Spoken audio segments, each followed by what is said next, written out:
Hello दोस्तों, आज का टॉपिक है exchange traded funds ETF। What is an exchange traded fund? An exchange traded fund is an investment fund that holds multiple underlying assets and can be bought and sold on an exchange, much like an individual stock. ETFs can be structured to track anything from the price of a commodity to a large and diverse collection of stocks.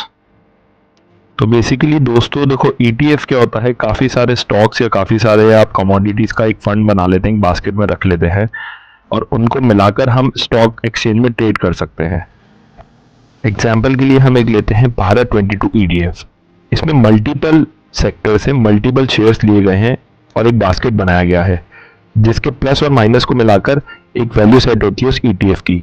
तो उस ETF की value को आप एक stocks की तरह बाजार में मार्केट में बाय और सेल कर सकते हैं। जैसे सारे अगर हम बास्केट में लाते हैं, उसका एक प्राइस बनता है 20 रुपए, तो दिन में उसका प्राइस वेरी करेगा। अगर आप 20 रुपए पे खरीदे तो हो सकता है थोड़े टाइम बाद उसका प्राइस 20 रुपए 50 पैसा हो या 19 रुपए 50 पैसा हो, जैसे कि ऊपर नीचे शेयर्स करते हैं उसी तरीके से ये भी करेगा।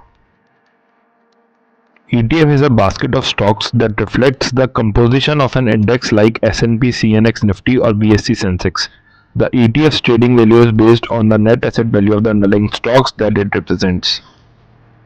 An ETF divides ownership of itself into shares that are held by shareholders. Think of it as a mutual fund that you can buy and sell in real time at prices that change throughout the day. Types of ETF. First, equity ETFs. They combine investing in equity stocks and equity mutual funds. Like any other company stock, these ETFs get traded on the stock exchange. That is, you can buy or sell ETFs at market prices in real time. Second, index ETF. These are funds that are designed to track a specific index. Third, bond ETFs. These are the ones that exclusively invest in bonds. These are passively managed and trade similar to stock ETFs on major stock exchanges. This helps promote market stability by adding liquidity and transparency during times of stress.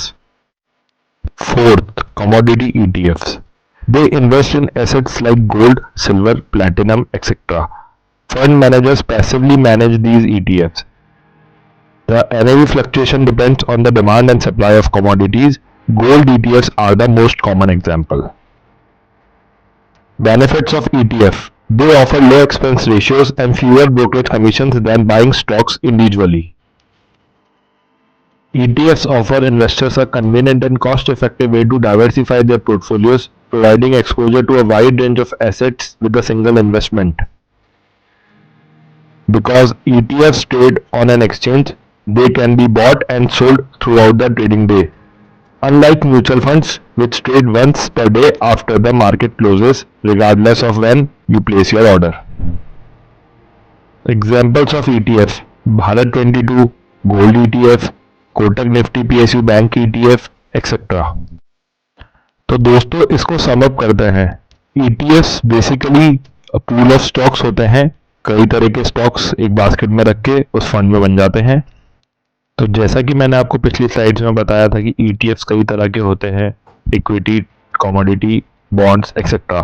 तो जैसे जो equity का होता है उसमें stocks ही रहते हैं कई तरह की कंपनीज के, कमोडिटीज में कई तरह की कमोडिटीज रहती हैं और बॉन्ड्स में बॉन्ड्स।